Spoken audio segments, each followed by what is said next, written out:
So let me briefly introduce our guest. Professor Ashish Arora is the Senior Associate Dean for Faculty and the Rex D. Adams Professor at Duke University's Fuqua. Am I pronouncing it right? That's correct. Fuqua School of Business. He was previously at Carnegie Mellon University, earned his PhD in economics at Stanford University. Has served as department editor for management science and as editor for research policy for, I guess, about, what was that, about 9 years or something. Serves, of course, on numerous editorial boards.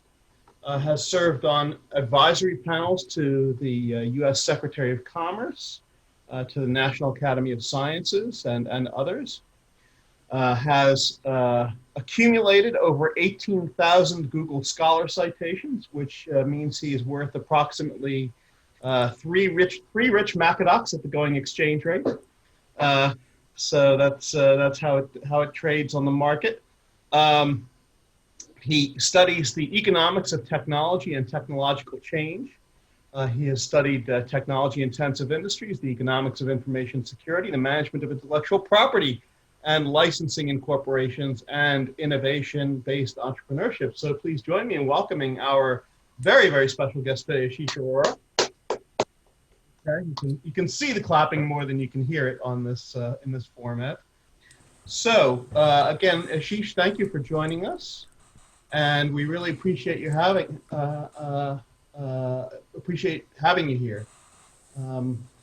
So I like to start these interviews out by saying, in the entire history of the universe, there has never been a 10-year-old who has said, "Mommy, I want to be a strategy professor when I grow up." So I assume that most of us get to this career through some kind of indirect method. So can you tell us a little bit about what that path was for you that led you to become a strategy professor ultimately? Sure. And before I get there, I would say there are even fewer 10-year-olds who said, I want to be associate dean for faculty. That's a Um, great point. There are very few 40-year-olds who say that. and so I should say, I'm very pleased to say that as of the 1st of July, I'm no longer in that role. Ah, I still have some administrative duties, but the burden that's been lifted has been palpable. It's been so much fun to be able to get back to research, and in fact, one reason I accepted for July 10th was I knew I was going to be out of this role on 1st of July, and I'd actually have time to do something. So there we are. it is one of the world's most thankless jobs. And by the way, in my introduction, I neglected to mention that Ashish is also the author of, oh boy, can't really see that, of this book, Markets for Technology. He's the co-author along with Andrea Fosfori and Alfonso Gambardella. Alfonso will be joining us for one of these in a few weeks, called Markets for Technology. Great book. It's proving to be very useful to me in a project that I'm working on right now, and I recommend it very highly to anyone who's doing research in technology strategy. So I'm sorry to interrupt you. I just needed Not to. not at all. So thank you very much. So the second thing I should say is I'm very grateful um, for the invitation to present. Always, it's always humbling to know that I've reached the age where I can actually talk about my life. It's not clear why anybody wants to listen. Is this the curse of old age? As one looks back. Uh, but anyway, so how did I get to this? Honestly, being an academic was the least unappealing career choice. Uh, as I grew older, as I went through my teenage years and went to college, uh, you know, a series of humbling realizations came to me, which is I was not clever enough to be an engineer or a scientist, and not dedicated enough to be a doctor. And if you were growing up in India, those were the only two real jobs that you could do, was either be an engineer or a doctor. There was a third option, which is to join government service. And in India, that's through competitive exams. And I tried, and it was awful. Just I didn't even actually get in. Just the process of studying for those exams was soul crushing. So I sort of Yeah, drifted. I can't see you becoming a bureaucrat. I don't think that. Uh, there is a bureaucrat in the soul of every Indian, let me tell you that. Hence the associate dean role. Uh, yeah. I kind of drifted and sort of became, did started a master's in economics. And at that point, one of my professors took me aside and said, "Look, what do you want to do in life?" And I said, "I don't know." At that point, I was studying for the civil service exam. And he said, "Oh, okay. If you're studying for the civil service exam, that's fine." And I was nearly going to step out of his office. And seized my courage, took courage in my both hands and said, "But why did you ask me?" And he said, "Well, if you're interested in studying further, you should apply for a PhD and you should apply to America." And that, in some sense, was the series of chances that led me to this career. That's kind of the short version of the story. Well, I'm very glad that you got your courage up in that moment because our field has definitely benefited from that one moment of courage. Definitely. Yeah, yeah. Well, thank you. It was my life has been a series of happy accidents and the kindness of others. So I'm very grateful. So, okay, so that explains part of it because you got into the PhD program in economics at Stanford, right? So, Right. doing a PhD in economics doesn't necessarily get you into a strategy faculty position. So, there must be more to the story. Oh, yes, absolutely. So, I mean, as I look back, I think I've always been an outsider. So when I reached America uh, to do a PhD in economics at Stanford, I realized that I was an outsider in many ways. First, I was, not American, and California at that point, Palo Alto was the most American of places that you can imagine. Uh, uh, and and I also realized that the thing that I had wanted to do, the topic I had wanted to study, which was macroeconomics, had changed dramatically from what I had been taught as a master's student in India. The rational expectation revolution had come. Macroeconomics models were, the present discounted sum of a series of infinite shocks. That's how they Mm. viewed the economy. And I remember sitting in John Taylor's office, who was my macro professor, saying, "Really, we think of this as a distributed lag of shocks, past and future." And I could never figure out why sometimes we went back and why sometimes we were looking forward. Mm. It was the representative agent model that they used seemed nuts because uh, all of Keynesian economics, which is what I had studied thus far, was in a sense about these difficulties in coordination. Anyway, long story short, I was drifting. So for 2 years, basically, I was doing well. Students in India, I suspect, from other Asian countries know how to do exams. So I was doing fine in the exams, but I had no idea what I was doing in the program. And a lucky accident happens. Um, I was a very enthusiastic but less skilled soccer player. So we would have these pickup games for graduate students, and Alfonso Gambardella was on my soccer team, or I was on his soccer team is more appropriate. He was a very skilled player, and we were walking back, and we discovered we had a shared interest in Ricardian economics, Piero Sraffa's work, and others. And we started talking. He said, "Hey, are you interested in working for Nate Rosenberg? He has an RA position free." And I'd already been a TA for a while, and that wasn't that much fun either. So I said, "Sure, why not?" So I went to meet Nate, and Nate, for those of you who've not met him, was a very distinguished old world gentleman, and he was very polite and courteous. And he spoke with me for a little while. He was working on a project on the chemical industry, and he said, "Are you interested in it?" I had no idea about chemicals. Had never ever, all my life, I had never, done any engineering. So I said, "Well, maybe. Let's see." And that was the beginning of how I got into this. there's 18 years worth more of stuff to tell, or 20 years worth more of stuff to tell. At the time I started studying economics of technical change, there was no economics of technical change, in Mm. the sense that when I went on the job market, Roger Knoll, who was the placement officer, looked at my CV, and in the fields I had written economics of innovation, and he said, "What is this? There is no economics of innovation."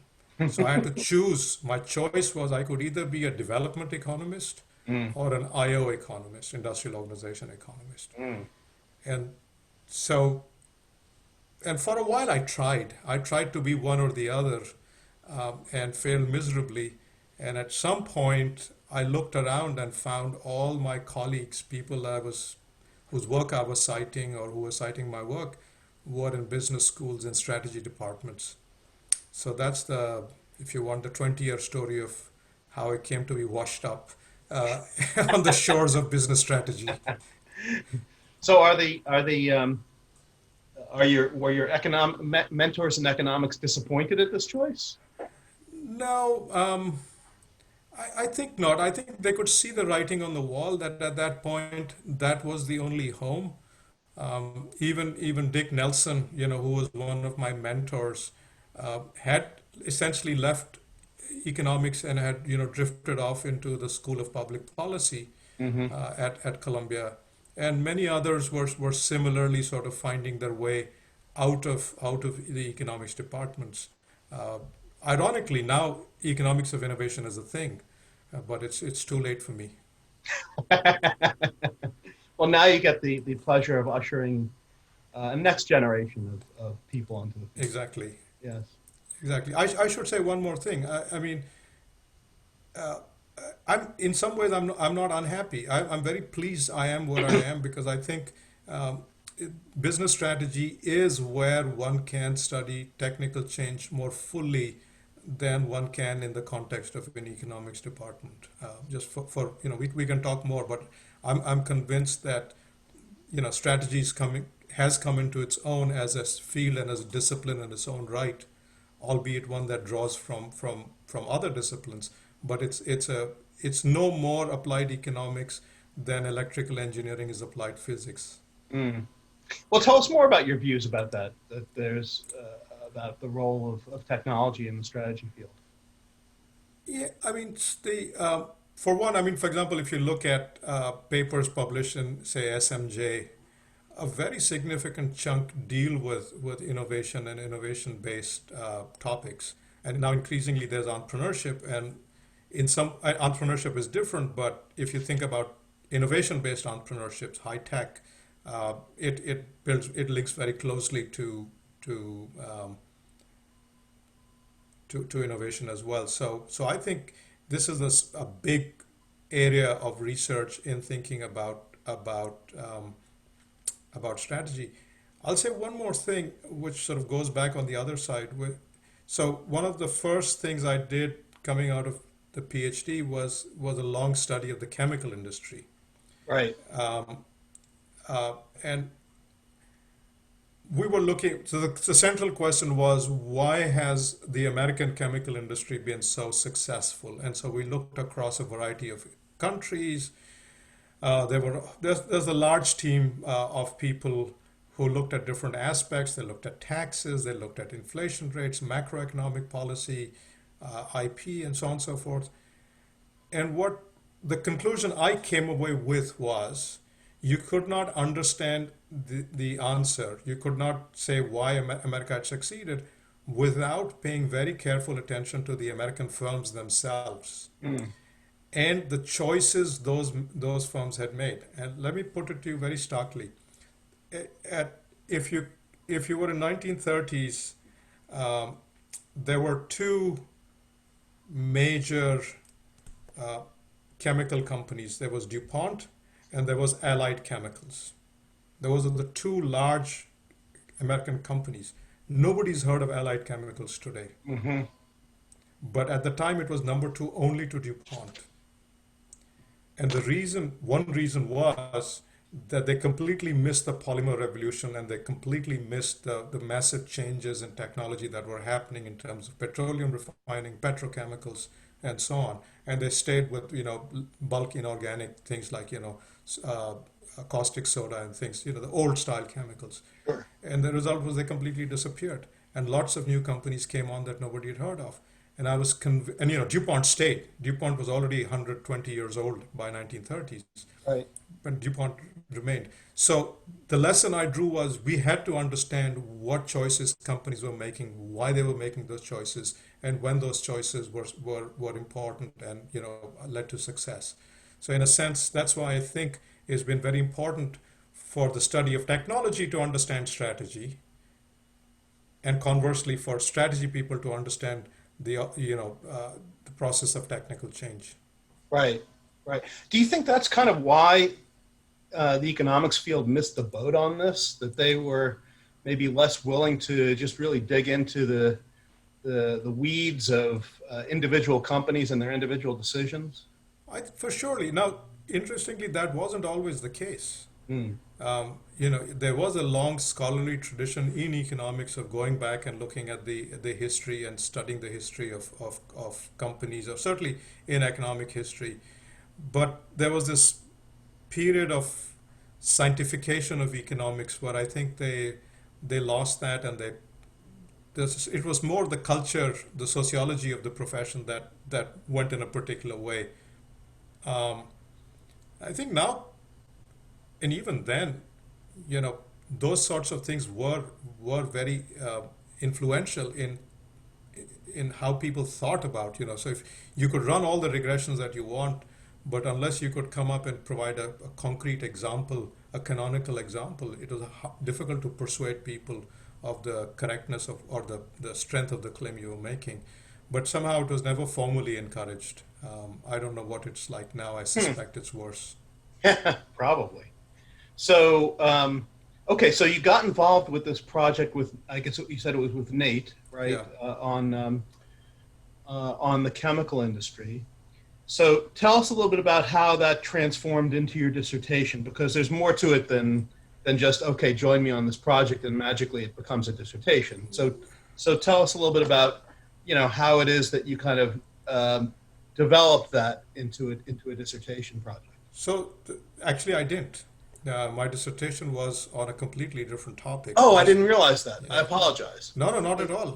So remind us what the dissertation was about. So my dissertation was on technology transfer to India, and specifically on the role of intellectual property rights, which is a theme you'll hear again today in the talk. Um, Part of studying technology, I was still interested in development economics a little bit. And one of the things that came out was how important, one thing I learned from Nate was the story of the last 250 years of the West, of modern economic growth, is the study of the application of science and technology to economic problems. So this is kind of an article of faith. Now, if you think about development, you say, well, aren't the poor countries developed? Well, one reason is that technology is crap. Well, there's lots of technology here. Why aren't they using that? So that gets you to technology transfer. And at that time, in many developing countries, foreign technology was looked upon with grave suspicion.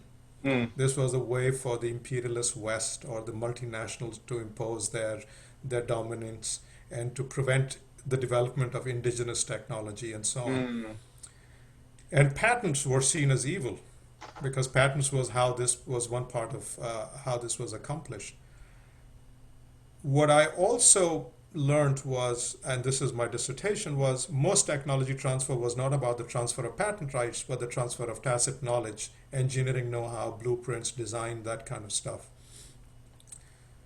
So, and at that time, David Teese in '79 had written an article which essentially said, you have multinationals, he and others have said that, you have multinationals because it's very hard to transfer technology through arm's length means, through licensing contracts, and that's why companies have to internalize, and that's why you have multinationals. When I looked at some data, I found, in fact, there were lots of multinationals for sure, but there was plenty of technology licensing, and moreover, these licensing contracts seem to involve the transfer of tacit knowledge. So For my dissertation, I had two papers. One was a theory piece which showed how, in an arm's length, so it was an applied theory. You could think of it as today we would call it mechanism design or a principal agent problem. But essentially, I showed that if, under some conditions, intellectual property protection or patents could enable up to first best, up to the efficient levels of transfer of know how. And then in the empirical piece, I got a data set of technology contracts between foreign firms and Indian firms, and I looked at what I tried to test this empirically, and there are some interesting side stories there which I can tell you about. It involves finding data in an abandoned bathroom in India in a research institute, but that's probably best told over a beer somewhere. Um, Okay, sure. so, but again, I got the data through the kindness of the person who was running that applied research institute. Imagine the analog of Brookings in India.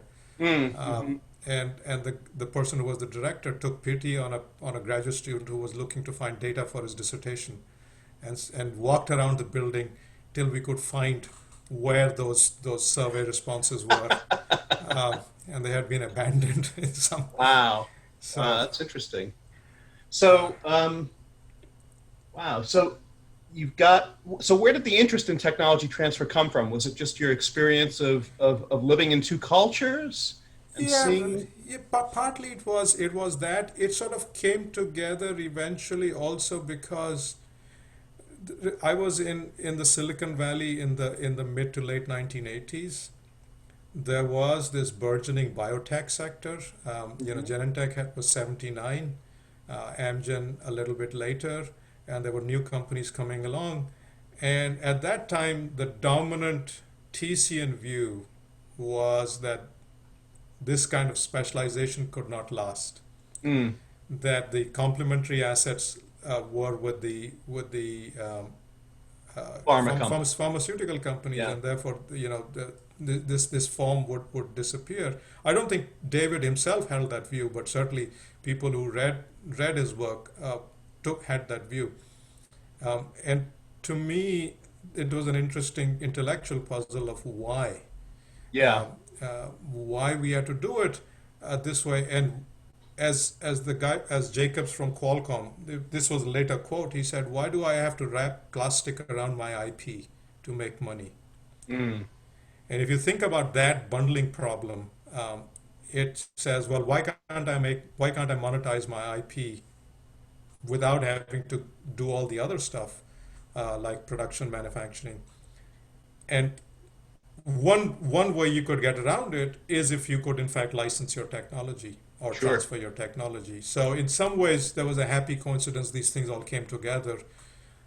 And the book that you mentioned, The Markets for Technology, in some ways builds in part on what I did for my dissertation, in part on what I did in biotech, and actually in part on what I did for the chemical sector. Because one of the things that the chemical sector illustrated, was that if you think about the process of chemical plants, the business of developing and constructing chemical plants and developing new process technologies, America had a number of specialists who specialize in developing the process technologies and then licensing it to the producers. Right. And so this gets back now to thinking about licensing contracts and how that licensing business works. So in some ways, I didn't know it at the time, but things kind of these disparate strands actually came together. Right. Okay. So it sounds like, at least in part, you were motivated by the desire to prove the Tesians wrong. Maybe not Ties, but at least the Tesians wrong, and that worked Maybe out. the Chandlerians, that'd be the better way to put it. If you Okay. think about the Chandlerian view, the large integrated firm as the most efficient kind of dominant form of enterprise, um, it always struck me as odd because if you read Adam Smith, that's not what Smith says. Smith Hmm. says capitalism, the driving force of motive force of capitalism is specialization and division of labor. And in fact, you do see division of labor inside companies, but then why don't we see a similar, fragmentation within companies? Um, and what is it that stops it? So in some ways, this became a question of the boundaries of the firm, and what are the appropriate, or under what conditions do we get the Chandlerian firm, this large integrated thing, versus, if you like, the Hollywood uh, model of just in time organizations coming up, and the biotech system is probably somewhere in the middle. Yeah. So When I was an MBA student in the marketing class, I had, I guess it was with Scott Ward at Wharton. There was a particular case study that I think addressed this issue somewhat. And I think the takeaway was that the problem isn't so much in the transfer of the technology itself, but in the threat of opportunistic behavior by the licensee. Um, and uh, it was a case study called Computer Vision in Japan. I don't know if you know the case. no. It was this company that had developed one of the leading computer-aided design, computer-aided manufacturing CAD/CAM software packages in the U.S. Computer vision, and they wanted to enter the Japanese market. At that time, no one in Japan was using CAD/CAM, and they were advised to get a local partner to work with to crack, because the conventional wisdom was you can't crack the Japanese market by going in by yourself. You need a local partner. So they partnered with this company called Tokyo Electron. And what happened was the market in Japan had some somewhat different needs than the market in the U.S. And because they basically licensed the technology, or used, I guess Tokyo Electron was like a distributor for them.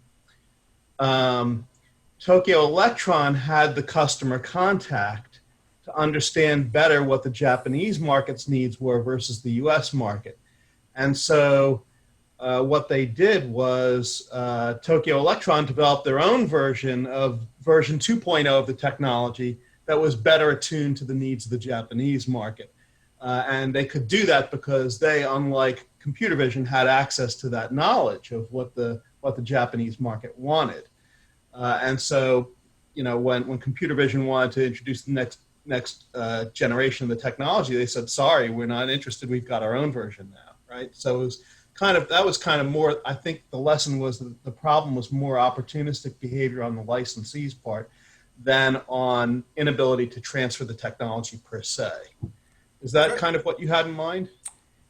Yeah, I mean, I think part of the issue was that I dealt with the dissertation was not exactly this, was related to this, that if I transfer to you things that are valuable, like blueprints or code, how do I prevent you the licensee from misappropriating it?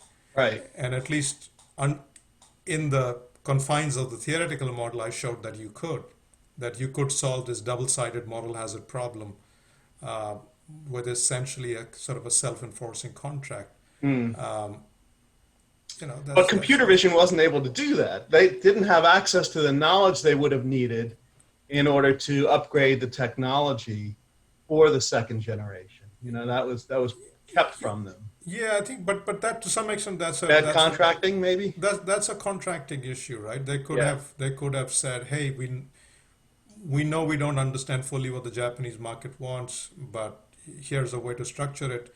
I don't know. I mean, I'm not claiming that this is a bulletproof theory by any means. Sure, I just sure, think sure. of this as a corrective um, for thinking about it. So So, okay, so you had this idea in mind that you wanted to do this dissertation on the technology transfer problem to India.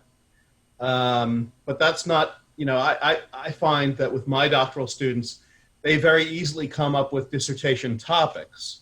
What's harder for them is to come up with a research question, a really specific research question. So how did you handle that? well, to be honest, badly.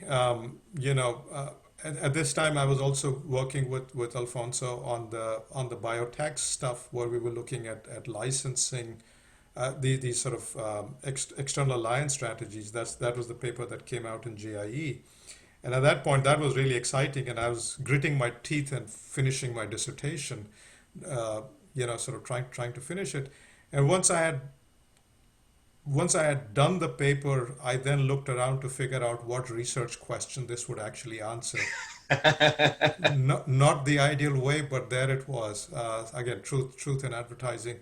I did it badly, and part of it was, Nate was just absolutely wonderful, but his idea of supervision was the old English style, where I met with him once every 2 or 3 months. I submitted some stuff to him. He looked at it, corrected my English. Believe me, I've never forgotten the corrections. So, enable is a transitive verb that takes a direct object. And impact means to press down with great force, not influence. Otherwise, it's a noun. It's Yes. 35 years, those scars are still there. I've never forgotten that. But other than that, he kind of left you adrift in terms of. Pretty much. I mean, that was the model. That was the model of supervision in those days. So Can I interrupt? yes. Sure, sure, Luis. I need to point out that he passed that on to me as well. So I heard the exact same criticisms about impact, verbatim. Carry on. Yeah, do unto them as was done unto you. So, yeah. Same scars for Luis. Okay. Yeah, exactly. And he won't forget it either. And woe betide you if you use impactful when you mean influential. Oh my! I'm not sure I could articulate the difference, but okay. Wow. Okay. So how did you wind up, narrowing it down to a research question? Well, so I had the paper, and so I could show that in fact, broad patents could enable the transfer of tacit knowledge. And then I went back and looked at the literature and found, in fact, a puzzle, people claiming it couldn't happen. So I had the research question. Right. I had a theory. I had data which showed, which was consistent with the theory. To actually do that, I drew on the econometrics I had developed for the Alliance paper with Alfonso, which was how to test for this kind of complementarity without estimating the structure.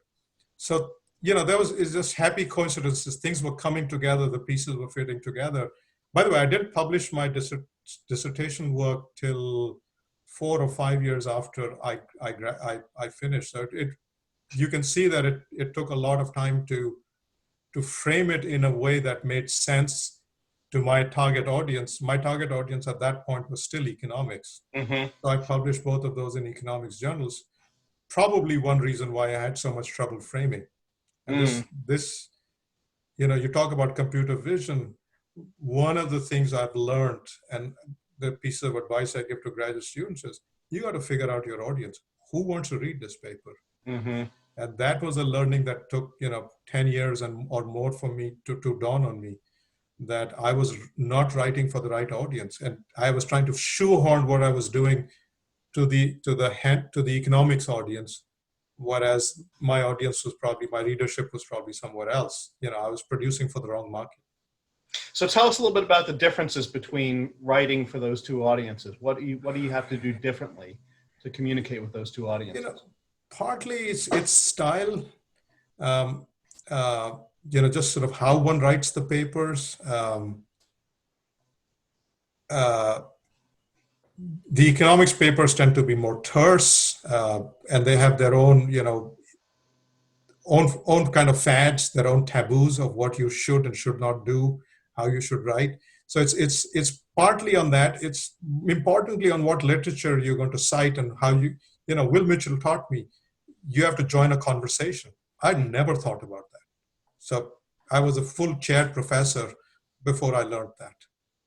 That you have to figure out what is the conversation going on, and you have to try to join it.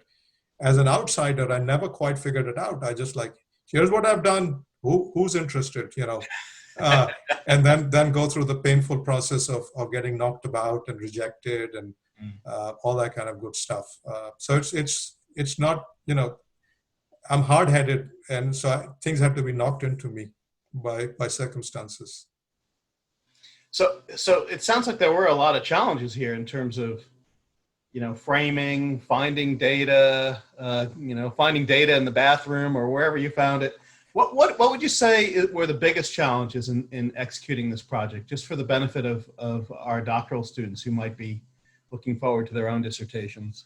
I think the biggest challenge, honestly, was procrastination. Alfonso Gambardella, my good friend and long-term collaborator, sort of taught me. He said, the sooner you start, the sooner you finish. Yeah. And that's the biggest challenge. I had a terror of the blank page. One reason I've collaborated so much is because of this terror. It's much easier for me once somebody's written something to say, oh, no, this is all wrong, and the way to do it is like this or this or this. Right. The problem of starting on the blank page is, you say, well, you write something, yeah, it's not good. Let's do something else. Let's work on another project. And honestly, that's been the biggest challenge. Everything else, was surmountable. Part of it is being able to get rid of one's ego and listen to feedback. That was tough. I do it much better now than I could earlier. And to see that those people weren't necessarily trying to knock me, but were trying to help me. Mm-hmm. Economics doesn't always have that tradition. The way feedback is given is like, you're wrong. Mm-hmm. And you've got to sort of figure out, what did I say that this person didn't understand? Instead of saying the guy's an idiot because he clearly doesn't understand my genius, which was sort of the original instinct is, the guy is silly, is to say, well, why did I write it? Why did I fail to make this person understand? And then try it a couple of different ways. And then say, okay, maybe the guy really is silly. Or more often than not is like, I could have put it better. Right. And I'll say one more thing, which is typically not a problem in strategy, but is a problem in economics, which is precision is the enemy of clarity. Mm. So in trying to be very precise, one ends up being obscure, right? You want to write all the conditions. If the second, no, first make the point, here's the idea. And now I'll tell you under what conditions this holds versus not.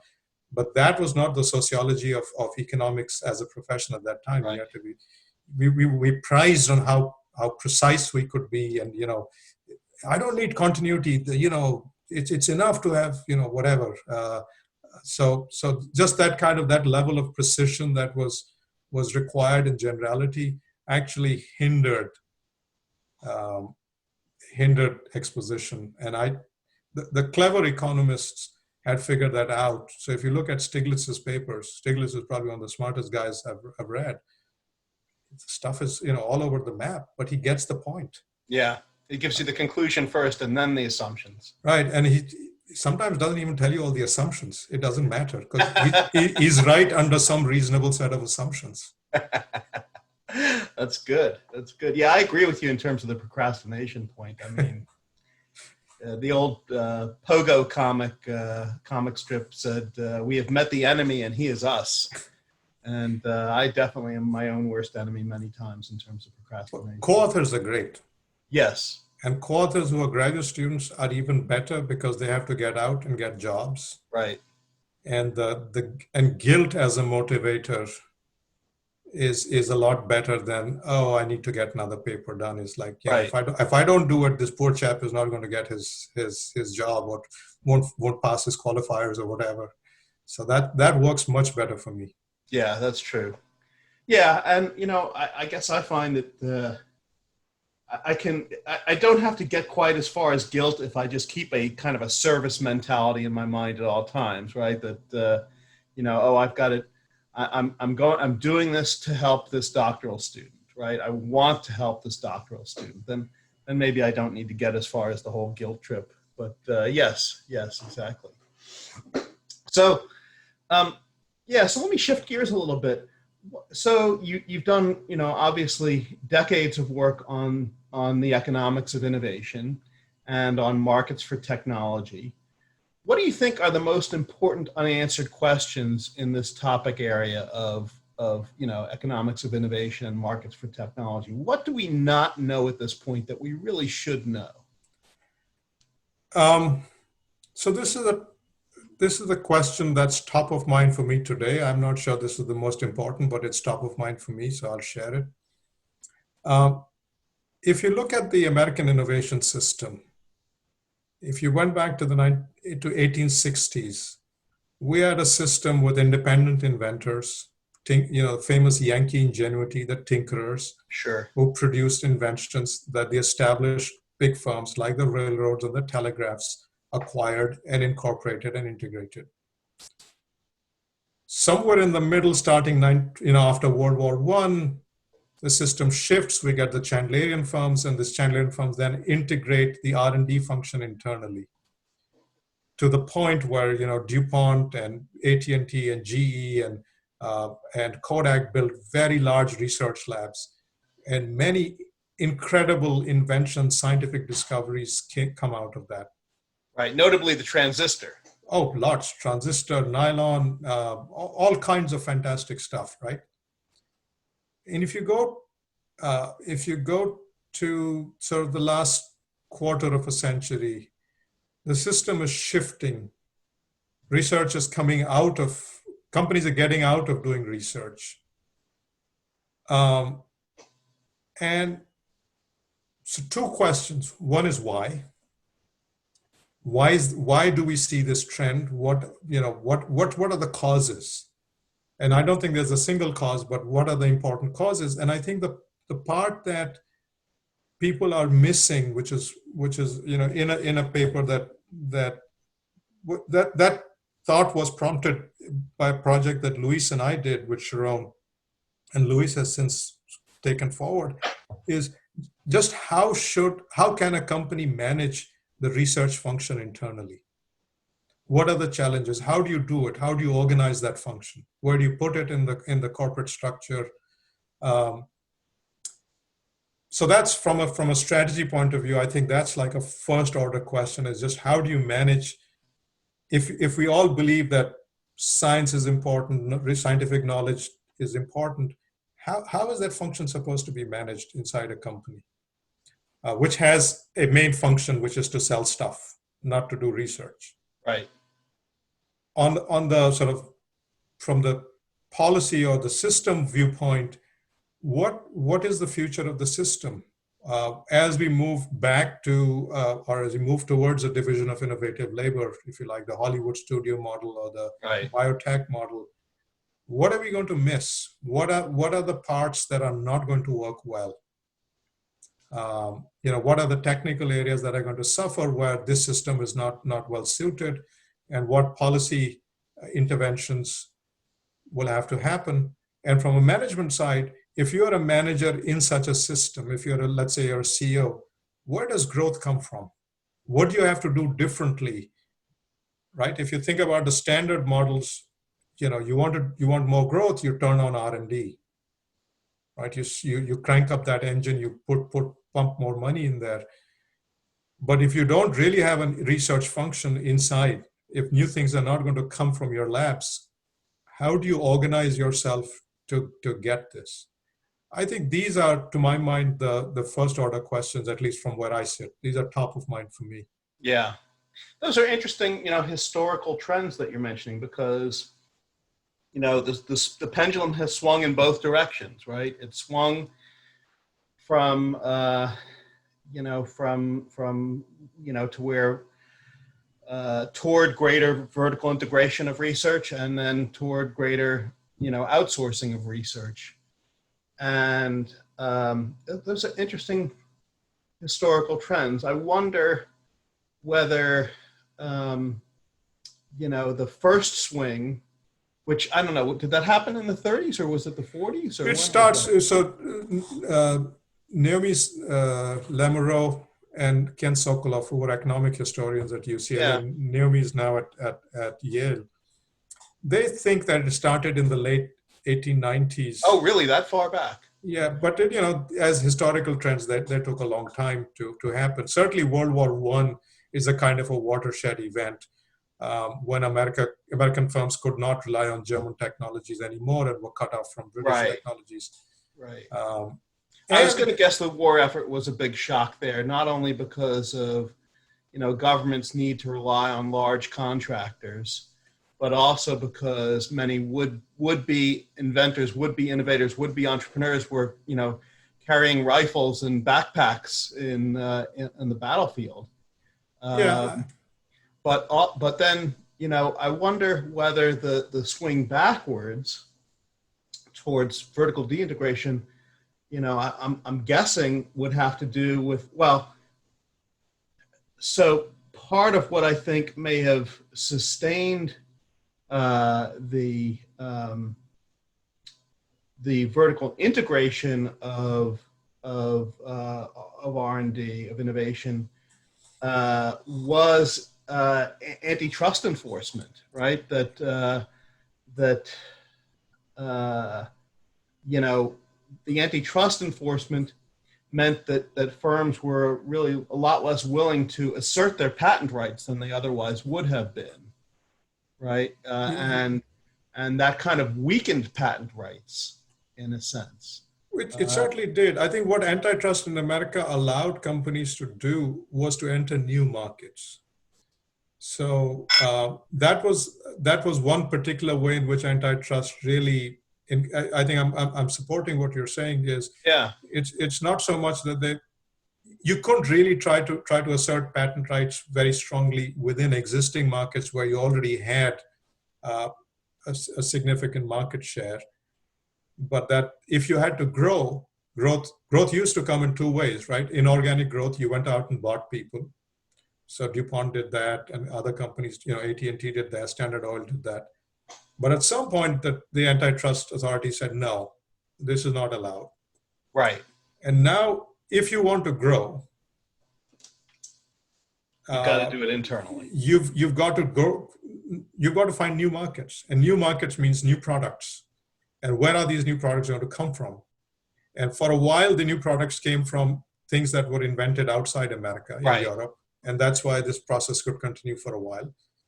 But at some point, American firms came on the technology frontier. And now the question was, where was these new products going to come from? And American universities at that time were still shit, to use a technical term. Sure, right. As late as 1930s, people were going to Germany to get PhDs in chemistry. Right. And so there was really no other way but to try to solve this problem internally.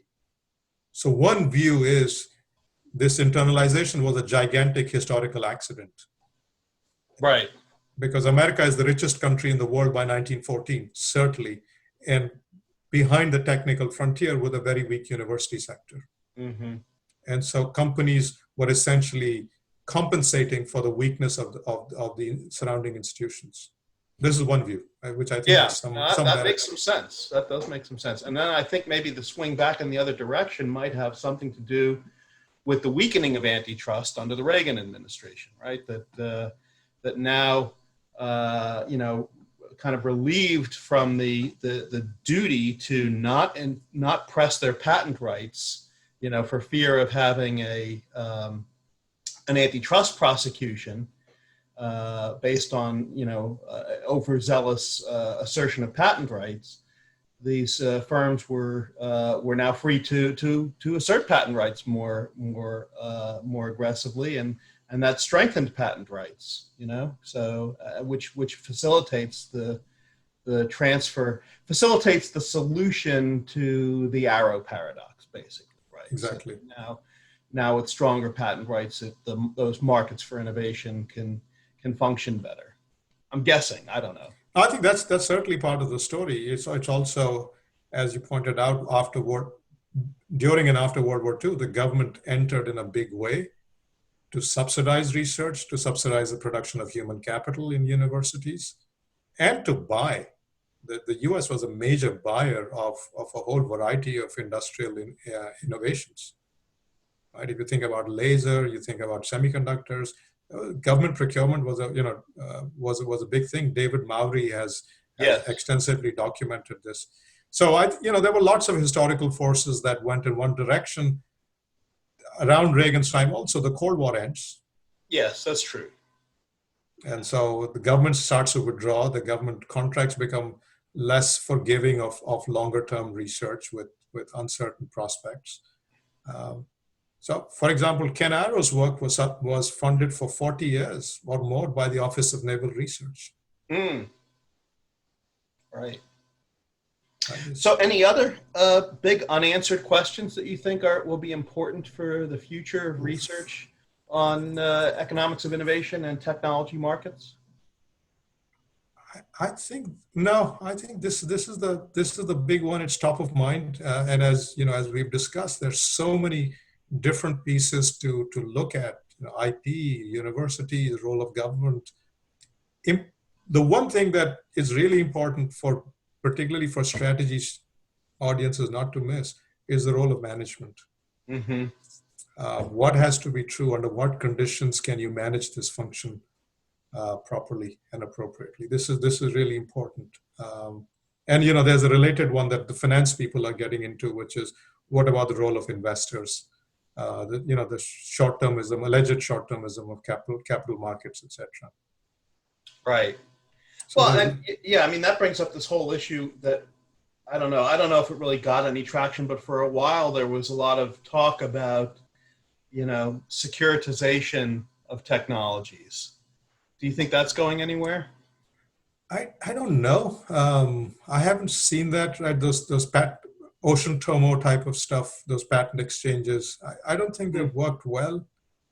And I think it's because of the bundling problem. Nobody wants just a patent typically. That they want technology along with the patent. So I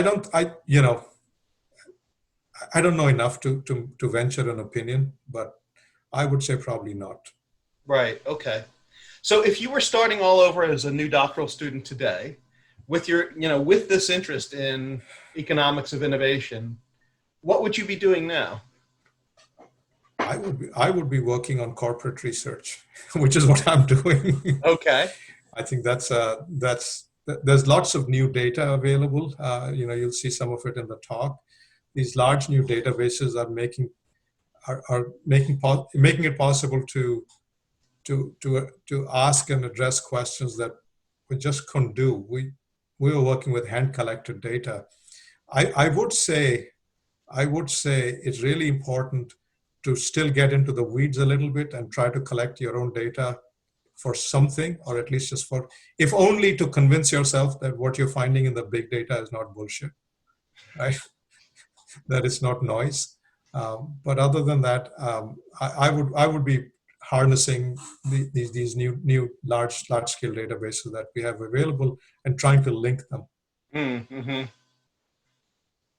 Okay, so let me just close with one last question before we take our break. So you've had a number of successful doctoral students of your own, such as Luis, who's with us today. What's the most important piece of advice that you give to your own doctoral students, other than what impactful means, right? What's the most important piece of advice?